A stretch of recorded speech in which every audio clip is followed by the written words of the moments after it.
Who dat to the Who Dat Nation? Welcome to the Who Dat Say podcast, your podcast for the New Orleans Saints here on the KB Radio Network. I am your fellow Who Dat and host of the Who Dat Say podcast, Kevin Reed, and the Saints fall yet again. And for the fifth time this season, the Saints have tasted defeat as they lose to the New England Patriots 25-19. This puts the Saints at a less than impressive record of 1-5 on the season thus far. The New Orleans Saints have many problems, ladies and gentlemen. They are in serious trouble. I don't even know where to put. I don't know where to start. I'm going to be honest with you. I don't know where to start with this team. Well, let me start with me. Am I surprised that the Saints lost? No. Am I upset that the Saints lost? No. That's the crazy part. I'm not upset that the Saints lost this game.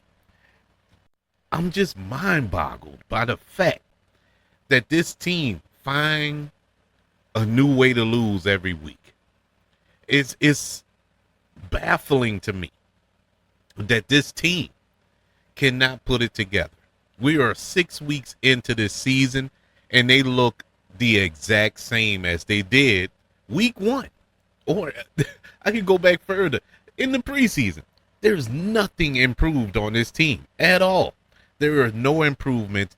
Nothing looks better. Nothing looks like, okay, or no one, I should say, no one looks like they are progressing in this offense or on this defense. They just look like they're there. The Saints are there.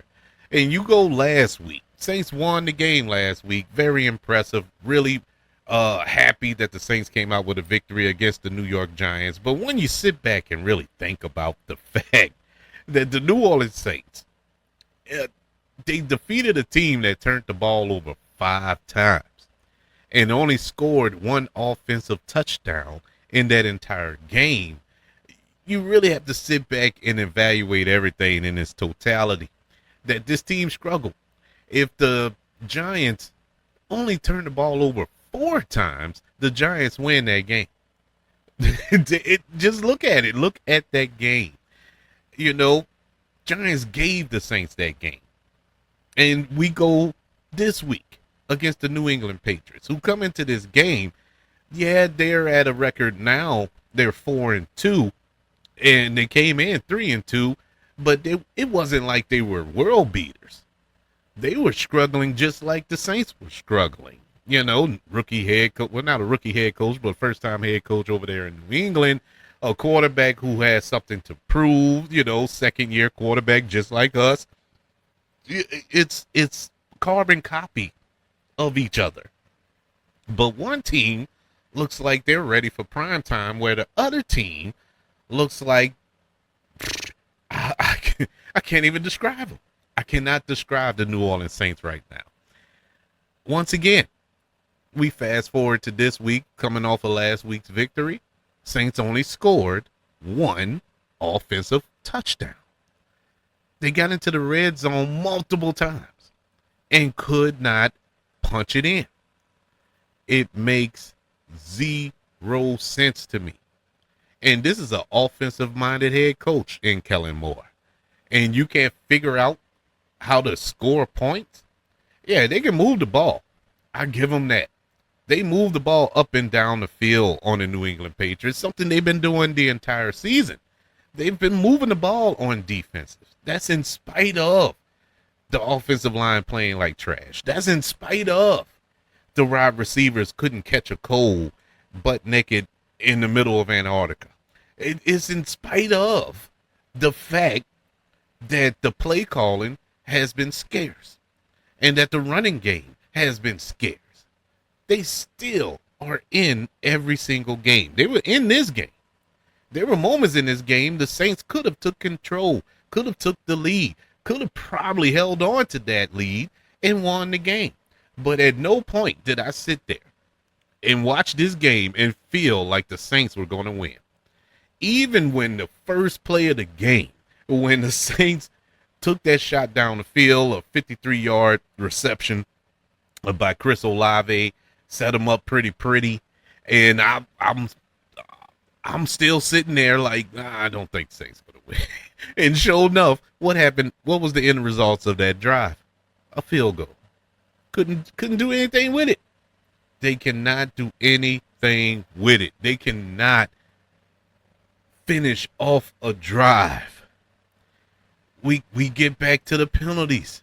The penalties, once again, rears its ugly head and happen at crucial points in this game, which points to an undisciplined team not being coached correctly. I don't know what they're doing in practice. I don't get it. It's amazing. It's really, this team should be studied. Just look at these first 6 games of the season. This needs to be shown at every camp, on every team, in every offseason. This is what we are not going to do. As a team, we are not going to continue to shoot ourselves in the foot week in and week out and expect a fan base to stand behind you and cheer and get excited, spend their hard-earned money on watching a product that is not going to give us that same energy. There is no fight in this team. Yeah, they play the game. They play hard at times, but there's no fight in this. The only player on this team, on this 53-man roster that played today, that actually gave it their all, was Spencer Rattler. Spencer Rattler played his heart out. Unfortunately, nobody else came along with him. And it's sad. I feel so bad for that dude. Spencer Rattler is not going to be the future quarterback of the New Orleans Saints. That's etched in stone. Certain fans, there's a contingent of the Who Dat Nation that don't want him as the quarterback. They're going to get their wish. And eventually it's going to be Tyler Shuck. But Spencer Rattler is going to go somewhere. He's going to get an opportunity. And he's going to make all of those people look stupid. Because this dude can be a good quarterback in this league. Great? I don't know.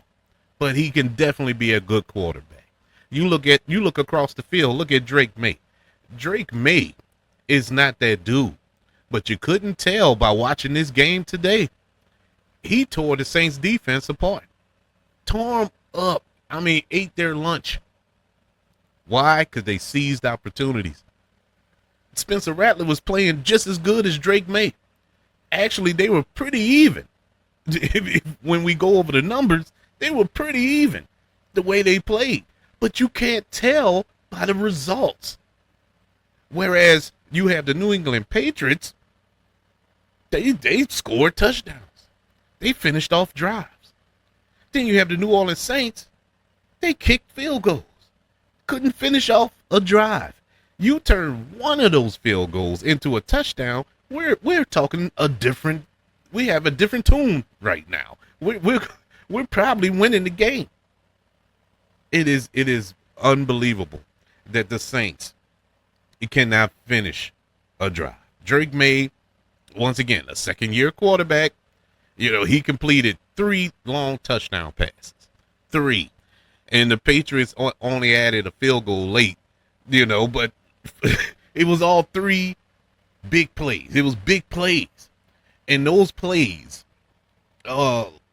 receivers were wide open. In the NFL, wide open means you got to step on a cornerback or a safety. When you have a step, you're open. When you're wide open, that means there's no one around you. There was nobody around these dudes. And their best wide receiver did absolutely nothing today. Stephon Diggs, I think he caught, 1-2 balls? We'll go over the numbers in a few. But he did nothing. He did not contribute to this win. That's the crazy part. You can't name any other receiver from the New England Patriots, but you can name them now because they ate the Saints secondary up. Wide open. Just running past is one thing. I can live with the fact you jam a receiver on the line, he beats the jam and just shoots off. He has 2 or 3 steps on you. It is what it is. You know? It's another thing if a guy just run past you free and clear. Just free and clear. Nothing, nobody around. No safety help, no nothing. And that happened 3 times. Well, 3 times that resulted in touchdowns, but it happened multiple times in this game. This defense is horrible. Brandon Staley, I thought he was going to be the difference maker. I really did. I thought he was a good defensive coordinator. But during the game, they showed a graphic, and it clicked in my head. When he had the #1 defense in Los Angeles with the Rams, he had Aaron Donald. He had Jalen Ramsey. He had a defense. He had talented players. Now, granted, you got to coach those talented players, and he did a good job of doing it. I give him that. But when he went off and became the Chargers head coach, their defense was trash. Pure trash. And I'm like, what happened? What happened? What was it? He didn't have those players. Same thing here. He doesn't have those players. And he can't coach them up to anything. He can't coach them up to do their jobs correctly. The defensive front is so embarrassing to watch. It's like watching a high school team, honest to God. And that, no disrespect to high school teams, because I've seen them with better gap discipline. They leave gaps wide open, not only for running, but for the quarterback just to scurry off. Drake May isn't Mike Vick. He isn't Lamar Jackson, but he can scurry. I mean, they made this dude look like a superstar. From one point in this game, I want to say for the majority of the first half, it wasn't until late in the second quarter till he threw his first incompletion. I think he went like 10 in a row or something crazy like that before he actually threw an incompletion. It's amazing. It's amazing. It was like watching throw up tackle, you know. It was pitch and catch out there. The secondary, the front four, our linebackers are slow. Demario Davis, I love you to death, but it's time to go. He is slow. Pete Warner is slow and can't tackle. It is embarrassing. This defense is embarrassing. This offense, I don't understand the play calling. I don't understand the packages that they run in there. Why did we go get Devonta Verley? What was the point of getting him? Why did we trade for him if we're not going to throw him the ball and get a big body receiver out there? Because these smaller receivers ain't cutting it. You have Brandon Cooks out there. You got Chris Olave. You got Shadeed. You got all the. They're small. They're small. And when you have a small quarterback, you need to have big targets. We don't have that. There is none of that. Well, you have it, but you're not playing them. No, we rather trade for wide receivers that's not going to play till next season. Make that make sense. They are not helping this guy at all. Your receiver's not helping this guy at all. I don't know the count on how many drops Chris Olave had today, but it was ridiculous. It was the touchdown. The touchdown. It was there for you. It was right there. It was a big third down conversion. Oh, yeah. Oh, was it a second down? I forgot what it was. Second or a third down. Hit him dead in the hands twice because it bounced off his hands. Then while he was going down to the ground, it hit his hands again, and he still couldn't catch it. I'm ready to put a hook in everybody on this team. I'm serious. Everybody is on the trade block for me. There are no exceptions. Yeah, that includes Alvin Kamara. Alvin Kamara, I'm sorry, but the time has passed. Alvin Kamara there's no fighting his run. You look at him run today. He ran the ball like it didn't care, like it didn't matter. He didn't fight for extra yards. It was a 3rd and 7, I think. He got the ball. He was 2 yards or 3 yards away. He runs out of bounds. Now, granted, it was somebody in front of him. Most likely he wasn't going to get the first down, but at least fight, make it a 3rd and short. Like a 3rd and 1 or something like that. Fight. I'm looking at Kendre Miller. He's fighting for yards. He's fighting before he even gets to the to the line of scrimmage, and he's still getting about 4 yards. He's fighting. That's what I love to see. I can live with not getting my busting it wide open.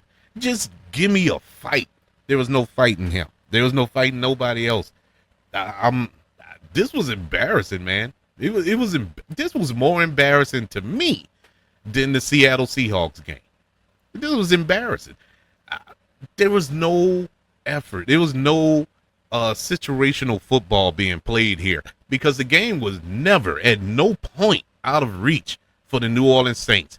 But it felt like sitting there in my recliner, just sitting here watching it, it was like, man, this was 30-0. That's the way it felt. That's the way the Saints played. No matter how close the game was, how many opportunities the Saints had, I never felt like the Saints were going to get back in this game. And it was a one-possession game for 75% of it. This is bad, man. This is bad because these are problems that can be solved, but we're 6 weeks in and there's no effort to solve them. We're still doing, this is pure insanity. And if you know the definition of insanity, doing the same thing over and over and expecting a different result every time, that's what the Saints are doing. This is insanity. And nothing has changed. And it hasn't clicked in nobody's head. I'll give them this. They did do one thing different. There were shots down the field today. I give them that. They actually took shots down the field. Some were successful, some weren't. But they actually opened up the offense just a tad bit. Taysom Hill, he came in for that one play for our sole touchdown in the game, but that was it. Did he get hurt? Is he injured again? I don't know. Nothing was said. I don't know what's going on here. But it is mind-boggling how the New Orleans Saints just look like they don't care. This team look like they don't even care that they're 1-5 right now. They're like, okay, well, we tried. If I didn't know any better, it's like they really are tanking. But what are you tanking for? Who in this draft coming up next season? Who are you tanking for that you think will change the direction of this team? Is it Arch Manning? Arch Manning can't save this team. Nobody can save this team. You have players on this team that are talented enough to be a respectable team in his league. I'm not saying it's a championship team here by no stretch of the imagination, but they are a decent enough team to be better than 1-5 at this point. I don't know, man. I don't know. This is disheartening. It really is, because I really thought that the Saints would be better than this. I thought the Saints would, at least at this point of the season, be close to 500. 3-3, or at worst 2-4. But right now, no, man. This team looks like, I don't think they'll win another game. I honestly don't. And it gets easier, theoretically. And the Saints are out of the playoff hunt. You might as well go ahead on and book them. And we haven't, picture this, people. We haven't even played a division game yet. We haven't even gotten into our division. We've yet to play the Carolina Panthers or the Tampa Bay Bucks or the Atlanta Falcons. We haven't played them yet. But I'm looking at them fighting. I look at Tampa fighting. Man, Carolina just beat the Dallas Cowboys. We are. I mean, it is. I don't know, man. Whatever. Let's go over the stats here. it's not much to say about this game. It's really nothing we can say other than the fact that we suck. we legitimately suck as a team. And we are, if we're not the worst team in the league, we're definitely 31st. But I'm pushing for worse because I don't see any effort. But let's go through the stats today, beginning with the passing leader for the Saints. Of course, it was Spencer Rattler, who had a solid day. This is what's infuriating, man. Spencer Rattler was 20 for 26, 227 yards, no touchdowns, no interceptions. That's the problem. No touchdowns. That's where the problem come in. But this dude was 20 for 26. Drake May, he was 18 for 26, 261 yards and 3 touchdowns. You see, you look at the numbers and it's like, well, Spencer Rattler had a better completion percentage and whatnot, but Drake May had 3 touchdowns. You know, that's the difference. Rushing. Our leading rusher today was Alvin Kamara. You want to hear the numbers? He had the ball 10 times, 10 carries for 31 yards. That's 3 yards a carry. That's all he did. But you want to hear something even more? You want to make that number look worse? You want to know who the leading rusher for the New England Patriots were today? Drake May. Yeah, their quarterback. Here's his numbers. 9 carries for 28 yards. I'm just gonna leave that there for y'all. Let y'all chew on that for a second. Leading receiver today, Saints leading receiver was Chris Olave, 6 catches for 98 yards. Should have been 8 catches, but it is what it is. But for the New England Patriots, Keyshawn Boutte, he had 5 catches, 93 yards, and 2 touchdowns. Yeah. Sacks today. Pete Warner got a sack today, and Harold Landry the third had a sack for the New England Patriots. Leading tackler today was Devon Gautreaux, a former New England Patriot. He got our defensive tackle. He had 3 solo tackles, but 7 tackles total.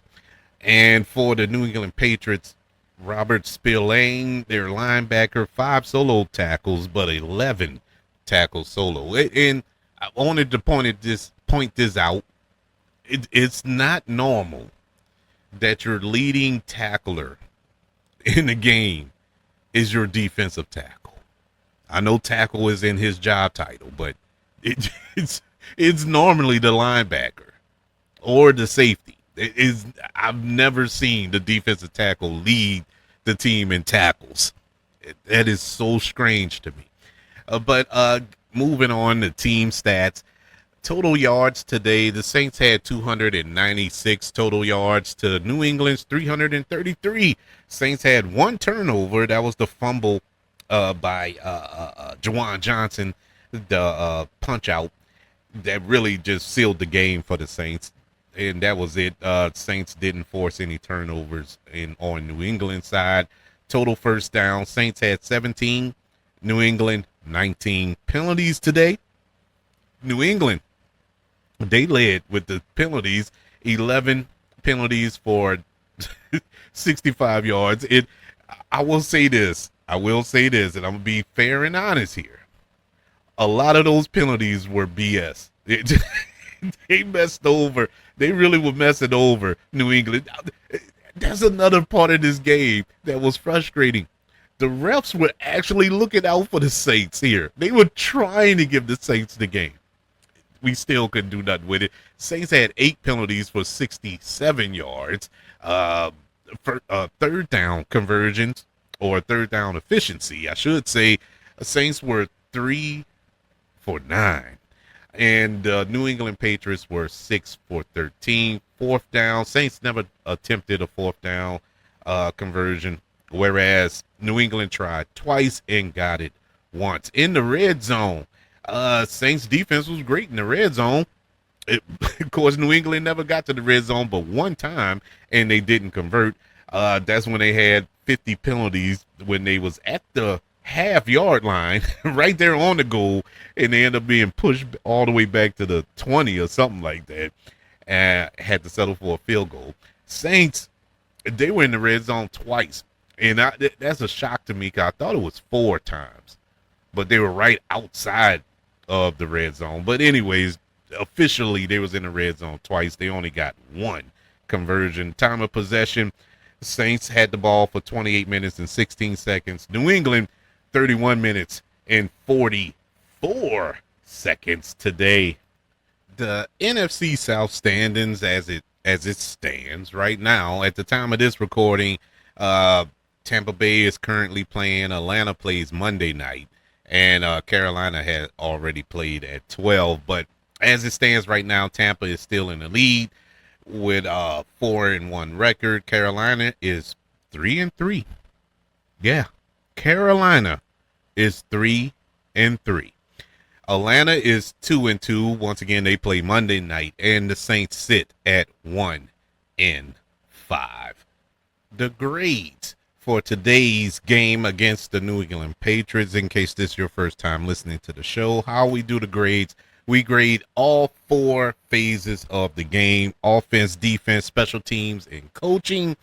Round them up and come up with an overall grade for today's performance against the New England Patriots. Beginning with offense, C-. The Saints moved the ball up and down the field.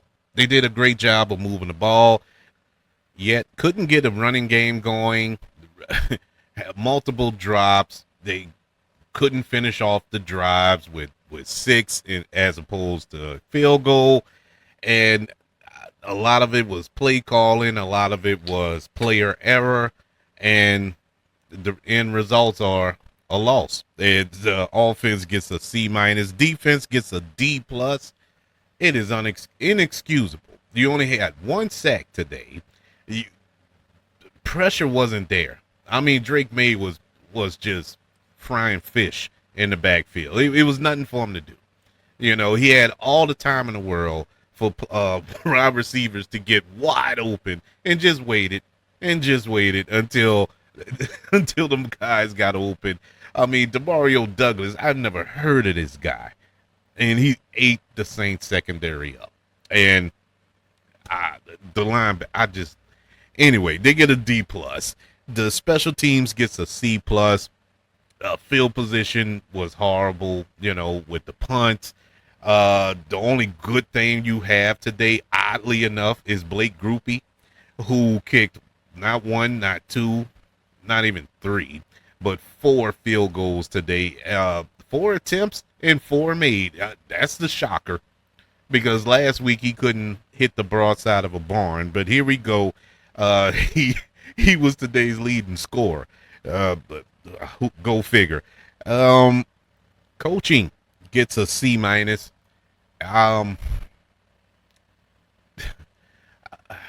Well, it's basically everything I said. I really have nothing else to add to it. It's abysmal, lack of adjustments, lack of urgency, lack of situational awareness. And I'm being very kind with the C-, but it's just it's frustrating. It's really frustrating. With that, this gives the New Orleans Saints as a whole an average of a C- for an overall grade of today's performance. It should be lower, but I gotta respect the numbers here. But in my heart, it should be a D. But they get a C- today. It's just, I don't know, man. How many more weeks we gonna have to go through all this? And what can you say as Kellen Moore or Mickey Loomis, whoever gets in front of a podium and a microphone? What can you say different from the previous 4 weeks that you lost? Not counting last week, because you really couldn't say much last week. But what can you say different? Oh, we're going to get better? Or we're going to pull a Dennis Allen? Oh, we got to clean up? Every week we got to hear that? I mean, what more can you say? Oh, I got to get better. I got to put my guys in. I ain't even see the interview, but I bet you these words are uttered. Oh, I got to put my guys in better position and all this. Man, miss me with all that. Miss me with all that. I need stop talking about it and do it. Do it. It just gotta stop, man. Change what you're doing as a team, because what you're currently doing is not working. It's not working. At this point, season's done. It's time to start putting players in there to see what you got. Put in Devin Neal. Put in Mason Tifton. Put in all of these players, that are riding the bench normally. Let's see what you got. Maybe you hit something there. Stop being loyal to these players that aren't producing on the field. On your job, ladies and gentlemen, if you were not living up to snuff, they're going to find somebody that will do the job right. Am I correct? I know on my job, that's how it go. If you're not living up to what they are paying you to do, they're going to find somebody that will do it. Every job I've been on, and trust me, I've had a lot of jobs. And so why for the New Orleans Saints, it doesn't matter. Why there's no accountability here? Why these guys feel like, and that's part of the problem. They know that their jobs are secure. And hence, they're going to give you not 100%. I'm not even going to say they give you less than 50, but they'll probably give you 75, 80 on a good day. That's what they give you, but you'll never get the full 100. Something has seriously had to change over there on airline. Next week, the Saints will travel to the Windy City to take on the Chicago Bears. And guess who is sitting there waiting for us? None other than Dennis Allen, the defensive coordinator over there. And so I would imagine he's going to have a field day because he wants to stick it to the New Orleans Saints for firing him. So I know there's going to be a lot of emotions there. And so we'll see how that go. And then you have another storyline built in there, Caleb Williams. Caleb Williams, the quarterback for the Chicago Bears, he's the one who took Spencer Rattler's job in college. That's why Spencer Rattler left Oklahoma and went to South Carolina, because Caleb Williams came along and they gave him the starting job, and he moved on to South Carolina, and the rest is history. But up to that point, Spencer Rattler was a first-round prospect. But they just pulled the trigger on Caleb Williams. And the rest is history, as I said. Caleb Williams ended up being a first-round pick as per Spencer Rattler, who was a fifth round. So there may be some beef there. he may want to go over there and prove that the Oklahoma Sooners made the wrong decision, or the Saints made the right decision, or whatever, however it go. I don't know. But we'll see how they go. But I don't know.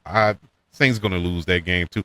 From this moment on, until times get better, until the Saints show me something different, I'm not picking the Saints to win no games this season. Not one.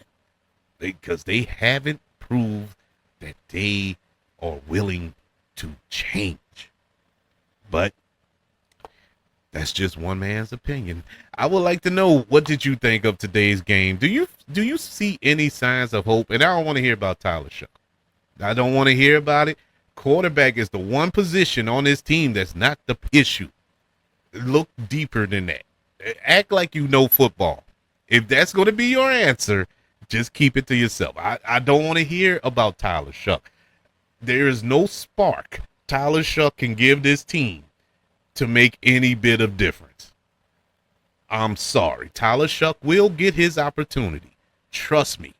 But now's not the time. It don't even make sense at this point. It don't make sense. You just putting them in. If they put Tyler Shough in at this point, you're just doing that because you don't like the man. You don't like Spencer Rattler. Because Spencer Rattler has not given you a reason to pull him out of the starting position. He hasn't cost you a game. He hasn't done none of that. I'm telling you, he's the only one fighting out there. There is no reason to pull him out. And so please, if you have any other reason than Tyler Shuck, I would love to know, what can the Saints do to turn this sinking ship around? Get it, plug that hole and get it back to port. Please let me know. Email the show, kbradiopodcast@gmail.com. You can also search for this show on all social media platforms. Just look for the KB Radio Network. Also, while you're looking for the KB Radio Network, look for that channel, the KB Radio channel, or the KB Radio Network channel on YouTube, and subscribe and like this video if you don't mind. Don't forget about the 5 stars, the reviews, sharing this show if you're listening on Apple Podcasts, Spotify, iHeartRadio, wherever you are currently listening to the Who That Say podcast here on the KB Radio Network. Everybody, thank you for joining me for this recap of the Week 6 matchup between the New Orleans Saints and the New England Patriots. The New Orleans Saints have yet again lost. They are currently 1-5 on the season. I'll see you later on this week, next week. However, is this the next week? How does it work? I'm 46 years old. When does the new week officially start? Is it on Monday or is it Sunday? I know a lot of people say Sunday, but I still hear people say, oh, next week, when they talk about Wednesday or Thursday or something. You know, I always felt that weekend, and I know I'm going on a rant here, but I'm just trying to get my mind off the game. For me, it starts on a Monday. That's when the new week starts, after the weekend is officially over, but whatever. But I'll talk to y'all before the Chicago Bears game, the Week 7 matchup, as we preview that game.